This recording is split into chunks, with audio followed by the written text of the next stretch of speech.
নমস্কার বন্ধুরা, Santu Infotech YouTube চ্যানেলের পক্ষ থেকে আপনাদের সবাইকে আরো একটি নতুন এবং গুরুত্বপূর্ণ ভিডিওতে স্বাগত। বন্ধুরা, রোজ ভ্যালির ফর্ম ফিল আপ কিন্তু ইতিমধ্যে শুরু হয়ে গেছে। আপনারা হয়তো অনেকেই খবর পেয়েছেন যে রোজ ভ্যালির টাকা কিন্তু ফেরত দেওয়া হচ্ছে। তাই ইতিমধ্যে কিন্তু প্রচুর মানুষ ফর্ম ফিল আপ করতে গিয়ে বিভিন্ন জায়গায় আটকে গেছে। রোজ ভ্যালিতে যে ইনভেস্ট করেছে সে ইতিমধ্যে নেই, তার নমিনি কিভাবে ফর্ম ফিল আপ করবে, এছাড়াও নমিনির মৃত্যুর পর তার উত্তরাধিকার যে রয়েছে সে কিভাবে ফর্ম ফিল আপ করবে। তা আমার কাছে কিন্তু ইতিমধ্যে রোজ ভ্যালির ফর্ম ফিল আপ করবার জন্য প্রচুর মানুষ আসছে। তা আমি আজকে এই রোজ ভ্যালির সার্টিফিকেটগুলো কিন্তু স্ক্যান করে আপনাদের দেখাবো কিভাবে আপনারা ফর্ম ফিল আপ করবেন এবং কোথায় কোথায় কি সঠিক জিনিসগুলো বসাবেন। তাই বন্ধুরা, ভিডিওটি গুরুত্ব সহকারে দেখবেন, কারণ ফর্ম ফিল আপ করবার সঙ্গে সঙ্গে কিন্তু আমি আপনাদের টোটাল জিনিসগুলো বুঝিয়ে দেবো যাতে আপনাদেরও ফর্ম ফিল আপ করতে কোনো অসুবিধা না হয়। তা চলুন বন্ধুরা, ভিডিওটি স্কিপ না করে প্রথম থেকে শেষ পর্যন্ত দেখে নেওয়া যাক। দেখুন বন্ধুরা, ইতিমধ্যে হয়তো আপনারা প্রত্যেকেই জেনে গেছেন যে রোজ ভ্যালির টাকা কিন্তু ফেরত দেওয়ার জন্য অনলাইনে আবেদন চলছে। তা এই আবেদনটা কোথা থেকে করবেন আগে আমি ভিডিওতে দেখিয়েছি যে rozevalleyadc.com একটি নতুন ওয়েবসাইট লঞ্চ করা হয়েছে। সেই ওয়েবসাইট থেকে কিন্তু আপনাদের অনলাইনে ফর্ম ফিল আপ করতে হবে। তো এবার প্রশ্ন হচ্ছে, অনলাইনে ফর্ম ফিল আপ আমরা করবো কোথা থেকে? দেখুন, রাইট সাইডে আপলোড সার্টিফিকেট বলে একটি অপশান রয়েছে। এই আপলোড সার্টিফিকেটের মধ্যে ক্লিক করলেই আপনাদের কিন্তু ফর্ম ফিল আপের জায়গাটা চলে আসবে। তা আমি আপলোড সার্টিফিকেটের মধ্যে ক্লিক করলাম। তো এখানে ক্লিক করার সঙ্গে সঙ্গে দেখুন, এই রোজ ভ্যালিতে অনলাইন ফর্ম ফিল আপ করবার জন্য যে তিনটে মেথড রেখেছে, প্রথমটি রেখেছে ইনভেস্টার্স, তারপরে রয়েছে নমিনি, তারপরে রয়েছে আদার্স। তা আমি কিন্তু আগের ভিডিওতে দেখিয়েছিলাম ইনভেস্টার্স বলতে কি বোঝাচ্ছে। আমি আরও একবার আপনাদের জানিয়ে দিচ্ছি ইনভেস্টার্স বলতে কি বোঝাচ্ছে। যারা অনলাইনে আবেদন করবে, যার নামে সার্টিফিকেট রয়েছে, প্রথমে যিনি অ্যাপ্লাই করেছে রোজ ভ্যালিতে তিনিই হচ্ছে ইনভেস্টার্স, যার নামে হচ্ছে সার্টিফিকেট। তো এবার দেখুন, আমি একটা সার্টিফিকেট খুলে আপনাদের দেখিয়ে দিচ্ছি ইনভেস্টার্সটা কোথায় লেখা রয়েছে। দেখুন, এই যে এখানে একটি স্কিমে অ্যাপ্লাই করা হয়েছে, এখানে কিন্তু এখানে নামটা থাকবে, আপনাদের যে সার্টিফিকেট থাকবে সেই সার্টিফিকেটের নামটা এখানে থাকবে যে this is to certify that mister missus, অর্থাৎ name of the first sole applicant, এটি হচ্ছে ইনভেস্টার্স। তো ইতিমধ্যে ধরুন যারা রোজ ভ্যালিতে অ্যাপ্লাই করেছিল 15-20 বছর আগে, তা এখনও তারা জীবিত রয়েছে, তাহলে কিন্তু শুধু ইনভেস্টার্স কলাম থেকেই তারা অ্যাপ্লাই করতে পারবে, তাদের কিন্তু নমিনি থেকে অ্যাপ্লাই করতে হবে না। তা আমি স্টেপ বাই স্টেপ সব জিনিসগুলো বলবো। তো এবার ইনভেস্টার্সটা সিলেকশন করার সঙ্গে সঙ্গে আপনাদের এখান থেকে কোম্পানির নাম চুজ করবার জন্য বলবে। তাই এখানে দেখুন প্রচুর কোম্পানির নাম রয়েছে, আপনারা কোন কোম্পানিকে চুজ করবেন। দেখুন, এই কোম্পানির নামটা কিন্তু আপনাদের সার্টিফিকেটের মধ্যেই লেখা রয়েছে। তো দেখুন, এখানে সার্টিফিকেটের মধ্যে লেখা রয়েছে Rose Valley Hotels and Entertainment Limited. এই জায়গাটাতে যে লেখা থাকবে, এই লেখাটাই কিন্তু আপনারা এই কোম্পানিতে বিনিয়োগ করেছেন। তা রোজ ভ্যালির বিভিন্ন রকম কোম্পানি কিন্তু সার্টিফিকেটে বিনিয়োগ করবার জন্য চালু হয়েছে। তা রোজ ভ্যালির কিন্তু বিভিন্ন রকম কোম্পানি রয়েছে, তাই এখান থেকে আপনারা সিলেকশন করে নেবেন Rose Valley Hotels and Entertainment Limited. এই দেখুন, Rose Valley Hotels and Entertainment Limited, এটাই কিন্তু আপনারা সিলেকশন করবেন। অর্থাৎ সার্টিফিকেটের মধ্যে এটা লেখা থাকবে, সেই জিনিসটাই কিন্তু আপনারা এখানে বসাবেন।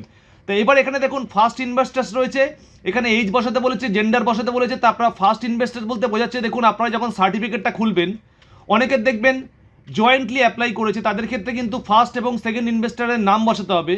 তো এখানে যেহেতু নামটা রয়েছে, এখানে কিন্তু নেম অফ জয়েন্ট অ্যাপ্লিকেন্টের জায়গাটা ফাঁকা রয়েছে, অর্থাৎ এখানে কিন্তু সেকেন্ড ইনভেস্টার্স আপনাদের বসাতে হবে না। তা ম্যাক্সিমাম সার্টিফিকেট হোল্ডারদের কিন্তু ফার্স্ট ইনভেস্টার্সেই বসাতে হবে। তা যাদের ক্ষেত্রে জয়েন্টে নাম লেখা থাকবে তারা কিন্তু ফার্স্ট এবং সেকেন্ড দুটো ইনভেস্টারের নাম জায়গাতেই আপনাদের বসাতে হবে। তো এখান থেকে সেকেন্ড ইনভেস্টার্স বলে একটু অপশন রয়েছে, এখানে কিন্তু আপনাদের বসাতে হবে না, আপনাদের শুধু ফার্স্ট ইনভেস্টার যাদের যাদের থাকবে তারা এখানে বসিয়ে দেবেন। তা যেখানে যেখানে সমস্যা হচ্ছে সেই জায়গাগুলো আমি আজকে দেখিয়ে দেবো। তো এখানে অনেকের ব্যাঙ্ক অ্যাকাউন্ট শো করছে না, অর্থাৎ আপনারা ধরুন বঙ্গীয় গ্রামীণ বিকাশ ব্যাঙ্কে অ্যাকাউন্ট করা আছে। এবার অ্যাকাউন্ট ডিটেলসটা যখন আপনারা বসাবেন, এখান থেকে কিন্তু সঠিক ব্যাঙ্ক অ্যাকাউন্ট নামটা আপনারা বসাবেন। তো এবার অনেকের ক্ষেত্রে এরকম হয়েছে যে যাদের ব্যাঙ্ক অ্যাকাউন্ট, যে ব্যাঙ্কে অ্যাকাউন্ট তারা করেছে সেই অ্যাকাউন্টটা এখানে শো করছে না। সেক্ষেত্রে কিন্তু বন্ধুরা আমি বলবো অবশ্যই আপনারা একটি নতুন ব্যাঙ্ক অ্যাকাউন্ট ক্রিয়েট করে কিন্তু আপনারা এখান থেকে সেই ব্যাঙ্ক অ্যাকাউন্টটাই দিন যার আইএফসি কোড রয়েছে এবং সঠিক এমআইসিআর কোড রয়েছে। তা যে ব্যাঙ্ক অ্যাকাউন্ট এখান থেকে শো করছে না, অবশ্যই আপনারা সেই ব্যাঙ্ক অ্যাকাউন্ট দেবেন না, বা অন্য কোনো ব্রাঞ্চের ব্যাঙ্ক অ্যাকাউন্ট দেবেন না যেটা এখান থেকে শো করছে না। তা ব্যাঙ্ক অ্যাকাউন্টটা চুজ করার পর আপনারা এখান থেকে ব্যাঙ্কের শাখার নাম লিখবেন, এখান থেকে ব্রাঞ্চ কোডটাও উল্লেখ করবেন এবং সেভিংস ব্যাঙ্কের অ্যাকাউন্ট নাম্বার আপনারা বসিয়ে দেবেন, এমআইসিআর কোড বসিয়ে দেবেন এবং আইএফএসসি কোড বসিয়ে দেবেন। সঠিক জিনিসগুলো কিন্তু আপনারা এখান থেকে বসাবেন। এবার দেখুন বন্ধুরা, এখানে ইনভেস্টমেন্ট বা ডিটেলস অফ ইনভেস্টমেন্ট রয়েছে, আমানত সময়ের বিবরণ। তা এই আমানত সময়ের বিবরণ কিভাবে আপনারা ফিল আপ করবেন তা আমি আপনাদের স্টেপ বাই স্টেপ সব জিনিসগুলো দেখাবো। এরপর কিন্তু নমিনির বিষয়টিও আমি আপনাদের পুরো বলে দেবো। তো এখানে আমানত শংসাপত্রের নাম্বার, এই শংসাপত্রের নাম্বারটা আপনারা কোনটা বসাবেন। তো দেখুন, আমি সার্টিফিকেটে গিয়ে আপনাদের দেখিয়ে দিচ্ছি, আমার এখানে দুটো সার্টিফিকেট রয়েছে। তা দুটো সার্টিফিকেটে কিন্তু আমি আপনাদের দেখিয়ে দিচ্ছি আপনারা শংসাপত্রের নাম্বার কোনটা বসাবেন। তো দেখুন বন্ধুরা, শংসাপত্রের নাম্বার বা সার্টিফিকেট নাম্বার বলে এখানে কিছু উল্লেখ থাকে না, এখানে থাকবে হচ্ছে বুকিং ফর্ম নাম্বার। অনেক জায়গায় দেখবেন বন্ধুরা বুকিং ফর্ম নাম্বার লেখা থাকবে যার শুরু কিন্তু শূন্য দিয়ে। এই বুকিং ফর্ম নাম্বারটাই হচ্ছে সার্টিফিকেট নাম্বার। আবার অনেক জায়গায় থাকবে অ্যাপ্লিকেশন নাম্বার বলে, অর্থাৎ বুকিং ফর্ম নাম্বার বা অ্যাপ্লিকেশন নাম্বার, এই দুটোই যেখানে লেখা থাকবে সেটাই কিন্তু সার্টিফিকেট নাম্বার আপনারা হিসাবে গণ্য করবেন। এছাড়াও বুকিং ডেট, কবে থেকে আপনাদের স্কিমটা চালু হয়েছে সেই স্কিমের চালুর ডেট কিন্তু আপনারা অবশ্যই এটা বসাবেন, অর্থাৎ এখানে যে ডেটটা থাকবে উল্লেখ সেই ডেটটাই কিন্তু আপনারা আপনাদের পলিসি স্টার্ট ডেট হিসেবে বসাবেন। দেখুন এখানে পলিসি স্টার্ট ডেট কিন্তু উল্লেখ রয়েছে, কার নামে শংসাপত্র সেটা কিন্তু আপনারা দেখে বসিয়ে দেবেন, এবং আমানতকারীর তারিখ বলে যে কলামটা রয়েছে এই কলামটা কিন্তু আপনারা এখান থেকে দেখে শংসাপত্রের ডেটটা কিন্তু আপনারা বসিয়ে দেবেন, অর্থাৎ যে ডেটটা আমি দেখালাম বুকিং ডেট এটাই কিন্তু আমানতের তারিখ। এবার দেখুন আমানতের পরিমাণ, এই আমানতের পরিমাণটা আপনারা কি বসাবেন, তাই এই আমানতের পরিমাণটা কিন্তু এক একজনের ক্ষেত্রে এক এক রকমের হবে। ধরুন কেউ ফিক্সড ডিপোজিট করেছে, তা ফিক্সড ডিপোজিট করলে কিন্তু এককালীন আপনাদের টাকা পেমেন্ট করতে হয়, তা ফিক্সড ডিপোজিটের ক্ষেত্রে এখানে কিন্তু ইনস্টলমেন্টের জায়গাটাতে কিছু লেখা থাকবে না বা ইনস্টলমেন্ট বলে কিছু থাকবে না, শুধু সার্টিফিকেটের মধ্যে লেখা থাকবে এককালীন আপনারা 5,000 টাকা জমা করেছেন বা 10,000 টাকা জমা করেছেন, সেই যে টাকাটা ফিক্সড করবেন সেই টাকাটাই কিন্তু আপনারা এখানে অনলাইনে এসে বসিয়ে দেবেন, অর্থাৎ ফিক্সডের ক্ষেত্রে কিন্তু একটা নির্দিষ্ট অ্যামাউন্ট থাকবে, সেই অ্যামাউন্টটাই কিন্তু আপনাদের এখানে বসাতে হবে। এবার বন্ধুরা এই যে স্কিমটা রয়েছে এই স্কিমটা কিন্তু আপনাদের ইনস্টলমেন্ট সিস্টেম, অর্থাৎ মাসে মাসে দেখবেন ইনস্টলমেন্ট সিস্টেম করেছে, এই স্কিমে কিন্তু প্রচুর মানুষ বিনিয়োগ করেছে। তো এখানে দেখবেন কটা ইনস্টলমেন্ট রয়েছে, ধরুন আপনারা 200 টাকা করে 60 খানা ইনস্টলমেন্ট দিতে হবে, তাহলে আপনাদের 12,000 টাকা হচ্ছে, টোটাল অ্যামাউন্টটা হচ্ছে 12,000 টাকা। তা এবার আপনারা এখানে কিন্তু 12,000 টাকা বসিয়ে দেবেন আমানতের পরিমাণ, অর্থাৎ 200 টাকা করে 60 খানা ইনস্টলমেন্ট 12,000। এবার অনেকের ক্ষেত্রে সমস্যা হচ্ছে সব ইনস্টলমেন্ট অনেকে দেয়নি, ধরুন কেউ 10টা ইনস্টলমেন্ট পে করেছে, তাহলে 10টা ইনস্টলমেন্ট যারা 200 টাকা করে দিয়েছে তাহলে তারা 2,000 টাকা জমা দিয়েছে, যদি 10টা ইনস্টলমেন্ট 200 টাকা করে দেয় তাহলে টোটাল অ্যামাউন্ট হচ্ছে 2,000 টাকা। তাহলে এই 2,000 টাকাটা আপনারা এই আমানতের পরিমাণটার জায়গায় আপনারা অবশ্যই 2,000 টাকা লিখবেন, আপনারা কিন্তু 12,000 টাকা লিখবেন না, কারণ যত টাকা আপনারা পেমেন্ট করেছেন সেই টাকাটাই কিন্তু এখানে উল্লেখ করবেন। এবং আমানত শেষ হবার তারিখ, আমানত শেষ হবার তারিখটা কবে, দেখুন বন্ধুরা আমানত শেষ হবার তারিখটা কিন্তু এখানে উল্লেখ থাকবে যে আপনাদের কবে আমানত শেষ হবে। দেখুন এখানে কিন্তু উল্লেখ করে দিয়েছে আমানত শেষ হবার তারিখটা কিন্তু এন্ড অফ ম্যাচুরিটি, অর্থাৎ 2017 সালে আমানত শেষ হওয়ার তারিখ ছিল, এখানে যে ডেটটা থাকবে সেই ডেটটাই কিন্তু আপনারা বসিয়ে দেবেন। কোম্পানি থেকে কত টাকা পাওয়া গেছে, এই যে কলামটা রয়েছে কোম্পানি থেকে কত টাকা পাওয়া গেছে, এটা কিন্তু যদি আপনাদের কোম্পানি থেকে আপনারা কোনো কিছু না পেয়ে থাকেন, অর্থাৎ আপনারা যদি কোনো লোন হিসেবে বা কোনো টাকা কোম্পানি থেকে না পেয়ে থাকেন তাহলে কিন্তু আপনারা কিছু টাকা এখানে দেবেন না, আপনারা এখানে জিরো বসিয়ে দেবেন। আর যদি আপনারা কোনো টাকা অ্যাপ্লাই করে কোম্পানি থেকে অ্যাডভান্স হিসেবে কিছু পেয়ে থাকেন বা লোন হিসেবে কোনো টাকা পেয়ে থাকেন তাহলে অবশ্যই সেই অ্যামাউন্টটা কিন্তু এখানে বসাবেন। দেখুন বন্ধুরা এখানে একটি অপশন রয়েছে কতটা মূল টাকা ফেরত পাওয়া যায়নি, অর্থাৎ আপনি কত টাকা ইনভেস্ট করেছেন যে টাকাটা এখনো পর্যন্ত পাননি। এবার আমি সার্টিফিকেট থেকে আপনাদের বুঝিয়ে দিচ্ছি কতটা মূল টাকা ফেরত পাওয়া যায়নি। দেখুন এখানে আমার সার্টিফিকেটের মধ্যে ছিল 60 খানা ইনস্টলমেন্ট 200 টাকা করে, অর্থাৎ 12,000 টাকা কিন্তু আমাদের মূল ইনভেস্টমেন্ট হয়েছে, যদি আমরা সব ইনস্টলমেন্ট সঠিকভাবে দিয়ে থাকি আমরা কিন্তু 12,000 টাকা পে করেছি। এবার ধরুন অনেকে 12,000 টাকা পেমেন্ট করেনি বা 10টা ইনস্টলমেন্ট দিচ্ছে, সেক্ষেত্রে কিন্তু 10টা ইনস্টলমেন্ট 200 টাকা করে 2,000 টাকা তারা পেমেন্ট করেছে। যে যটা ইনস্টলমেন্টই পেমেন্ট করে থাকুক, যে সর্বাধিক যত টাকা দিয়েছে তত টাকাই কিন্তু তার প্রাপ্য, অর্থাৎ তার মূল টাকাটা এখানে দেখুন উল্লেখ করেছে কতটা মূল টাকা ফেরত পাওয়া যায়নি। যদি আমরা 10টা ইনস্টলমেন্ট দিই তাহলে আমরা এখানে লিখবো 2,000 টাকা ফেরত পাওয়া যায়নি, যদি 20টা ইনস্টলমেন্ট দিই তাহলে লিখবো 4,000 টাকা ফেরত পাওয়া যায়নি, আর যদি পুরোপুরি যত ইনস্টলমেন্ট ছিল পুরোটা যদি আমরা দিয়ে থাকি তাহলে লিখবো 12,000 টাকা ফেরত পাওয়া যায়নি। এবার বন্ধুরা লাস্ট যে কলামটা রয়েছে দেখতে পাচ্ছেন কত টাকা প্রাপ্য, এবার কিন্তু কোম্পানি আপনাকে ইন্টারেস্ট সহকারে টাকা দেওয়ার জন্য কোম্পানি কিন্তু চুক্তিবদ্ধ হয়েছিল, কোম্পানি কিন্তু আমাদের দিত 19,200 টাকা, অর্থাৎ আমরা যদি 12,000 টাকা দিতাম এখানে সেক্ষেত্রে কিন্তু কোম্পানি আমাদের দিত 19,200 টাকা, এই 19,200 টাকায় কিন্তু আপনার প্রাপ্য টাকা, এই টাকাটাই কিন্তু আপনারা এখানে লিখবেন কত টাকা প্রাপ্য ছিল। সুতরাং এখানে মূল অ্যামাউন্টটা লিখবেন, এখানে কিন্তু প্রাপ্য টাকা অ্যামাউন্ট উইথ ইন্টারেস্ট যে টাকাটা ছিল সেই টাকাটা লিখবেন। তো টোটাল এভাবেই কিন্তু আপনারা ফর্মটা ফিল আপ করে কন্টিনিউ ফর ডকুমেন্ট আপলোডের মধ্যে ক্লিক করবেন। তাই এই কন্টিনিউ ফর ডকুমেন্ট আপলোডে ক্লিক করলে কিন্তু আপনাদের পরপর যে ডকুমেন্টসগুলো আপলোড করতে হবে সেটা কিন্তু আমি পূর্ববর্তী ভিডিওতে আপনাদের দেখিয়ে দিয়েছি কোন কোন ডকুমেন্টসগুলো আপলোড করতে হবে। এবার অনেকের ক্ষেত্রে প্রশ্ন রয়েছে এই নমিনি সেকশনটাতে এসে আমরা কিভাবে ফর্ম ফিল আপ করবো। দেখুন বন্ধুরা নমিনির ক্ষেত্রে যে ইনভেস্ট করেছে সে কিন্তু নেই, বর্তমানে যাকে নমিনি করে গেছে সে কিন্তু জীবিত রয়েছে, অর্থাৎ নমিনি এখানে অ্যাপ্লাই করছে, তাহলে এখান থেকে অবশ্যই নমিনি কোম্পানিটা সিলেকশন করে দেবে।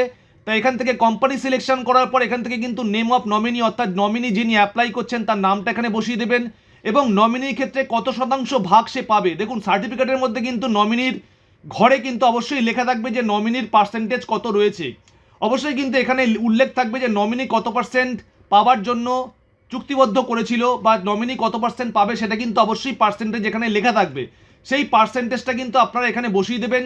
যাদের নমিনি সার্টিফিকেট ফিল আপ করেছে তারা কিন্তু অবশ্যই সার্টিফিকেটের মধ্যে পার্সেন্টেজটা লেখা থাকবে এবং name of the deceased investor, অর্থাৎ যে ইনভেস্ট করেছিল প্রথমে তার মৃত্যুর পর যেহেতু নমিনি পাবে সেই জন্য মূল ইনভেস্টার যে রয়েছে তার নামটা এখানে অবশ্যই বসাতে হবে, অর্থাৎ প্রথমে যে রোজ ভ্যালিতে অ্যাপ্লাই করেছিল তার নামটা কিন্তু এখানে দিতে হবে। আর যদি জয়েন্টলি দুজন ব্যক্তি অ্যাপ্লাই করে থাকে সেক্ষেত্রে কিন্তু প্রথম এবং দ্বিতীয় উভয় ব্যক্তির নামই কিন্তু এখানে উল্লেখ করতে হবে। তা উভয় ব্যক্তির নাম যখন আপনারা উল্লেখ করবেন তখন কিন্তু এখানে ফার্স্ট ইনভেস্টার্সের ঘরে ফার্স্ট ইনভেস্টারের নাম বসাবেন এবং সেকেন্ড আমানতকারীর জায়গায় কিন্তু সেকেন্ড আমানতকারীর নাম বসাতে হবে। আর যদি সেকেন্ড ইনভেস্টার না থাকে তাহলে কিন্তু শুধুমাত্র ফার্স্ট ইনভেস্টার্সের ঘরেই কিন্তু আপনাদের মৃত ব্যক্তির নামটা বসিয়ে দিতে হবে। এবার বন্ধুরা রয়েছে রিলেশনশিপ অফ নমিনি, অর্থাৎ নমিনির সঙ্গে তার মৃত ব্যক্তির সম্পর্ক কি। এবার নমিনি যদি মৃত ব্যক্তির স্বামী, স্ত্রী অথবা ছেলে বা কন্যা হয়ে থাকে তাহলে অবশ্যই আপনারা যে সম্পর্কটা সঠিক সেই সম্পর্কটা আপনারা এখান থেকে বসিয়ে দেবেন। এবং date of the first investors, অর্থাৎ প্রথমে যিনি অ্যাপ্লাই করেছিল প্রথম আমানতকারী বা প্রথম ইনভেস্টার্স কবে মারা গেছে সেই ডেটটা কিন্তু আপনারা ডেথ সার্টিফিকেট থেকে অবশ্যই বসিয়ে দেবেন। এবং ডেট অফ দ্য, তার জন্য কিন্তু অবশ্যই আপনাদের ডেথ সার্টিফিকেটের জেরক্স কপি লাগবে এবং date of death of second invest. এবং যদি দুজন আবেদনকারী থাকে অর্থাৎ যৌথভাবে আবেদন করে থাকে তাহলে কিন্তু দ্বিতীয় ব্যক্তি কবে মারা গেছে সেই ডেটটাও কিন্তু এখানে বসাতে হবে। এবং name of the nominee printed to be certificate, এবং নমিনির নামটা সার্টিফিকেটের মধ্যে কি প্রিন্টেড রয়েছে সেটা কিন্তু আপনাদের বসাতে হবে। এখানে অবশ্যই নমিনির এইজটা বসিয়ে দিতে হবে, এখানে নমিনির জেন্ডার বসাতে হবে এবং ফোন নাম্বার বসিয়ে দেবেন। তা টোটাল জিনিসগুলো বসানোর পর এখান থেকে আইডেন্টিটি টাইপের জায়গাটিতে আপনারা আধার কার্ড সিলেকশন করে এখান থেকে কিন্তু আধার কার্ডের নাম্বার নমিনির বসিয়ে দেবেন। এখানে নমিনির পিতা, মাতা অথবা লিগ্যাল গার্জিয়ান যে কোনো ব্যক্তির আপনারা নাম বসিয়ে দিতে পারেন। এখানে নমিনির অ্যাড্রেস বসাবেন এবং টোটাল জিনিসগুলো কিন্তু এখান থেকে ফিল আপ করতে হবে। তা টোটাল জিনিসগুলো ফিল আপ করার পর নিচে এসে সেমভাবে কিন্তু আপনারা ব্যাঙ্ক অ্যাকাউন্ট ডিটেলসগুলো সঠিকভাবে বসিয়ে দেবেন যে ব্যাঙ্ক অ্যাকাউন্ট আপনাদের এই মুহূর্তে চালু রয়েছে। এবং ডিটেলস অফ ইনভেস্টমেন্টের ক্ষেত্রে আপনারা সেম প্রসেসে আমি যেভাবে বুঝালাম সেইভাবেই কিন্তু আপনারা সার্টিফিকেট থেকে টোটাল অ্যামাউন্টগুলো কিন্তু এখানে এসে বসিয়ে দেবেন এবং কন্টিনিউ ফর ডকুমেন্ট আপলোডের মধ্যে ক্লিক করবেন। তা ডকুমেন্ট আপলোডে ক্লিক করলেই কিন্তু আপনাদের ডকুমেন্ট আপলোড করবার জন্য বলবে, সেক্ষেত্রে কিন্তু আপনারা ডকুমেন্ট আপলোড করে কিন্তু স্ট্যাটাস পরবর্তীকালে চেক করতে পারবেন। তা দেখুন স্ট্যাটাস আপনারা কীভাবে চেক করবেন, এখান থেকে সাবমিট করার পর কিন্তু আপনাদের আলাদা কোনো স্ট্যাটাস এখান থেকে দেখাচ্ছে না।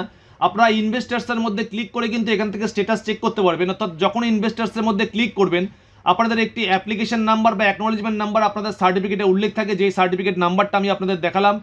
এই অ্যাকনোলেজমেন্ট নাম্বার বা সার্টিফিকেট নাম্বারটা আপনারা এখানে বসিয়ে আপনারা এখান থেকে আর ইউ হিউম্যান বলে যে নাম্বারটা থাকবে সেই নাম্বারটা যোগ করে বসিয়ে দেবেন।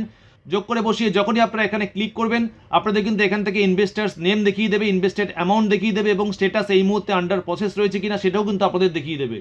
তো এই প্রসেসেই কিন্তু আপনারা সাকসেসফুলভাবে রোজ ভ্যালিতে অ্যাপ্লাই করুন এবং যদি কোনো সমস্যা হয় অবশ্যই কমেন্টের মাধ্যমে আমাকে জানান, আমি কিন্তু যতটুকু পারবো আপনাদের হেল্প করব। তো বন্ধুরা আজকের এই ভিডিওটি আপনাদের কেমন লাগলো অবশ্যই একটি কমেন্ট করতে ভুলবেন না। আর প্রতিনিয়ত অনলাইন রিলেটেড নিত্য নতুন কাজ দেখার জন্য অবশ্যই চ্যানেলটিকে সাবস্ক্রাইব করবেন। আর আপনারা অবশ্যই কমেন্টের মাধ্যমে জানাবেন যে আপনাদের কোন কোন সমস্যাগুলো হচ্ছে।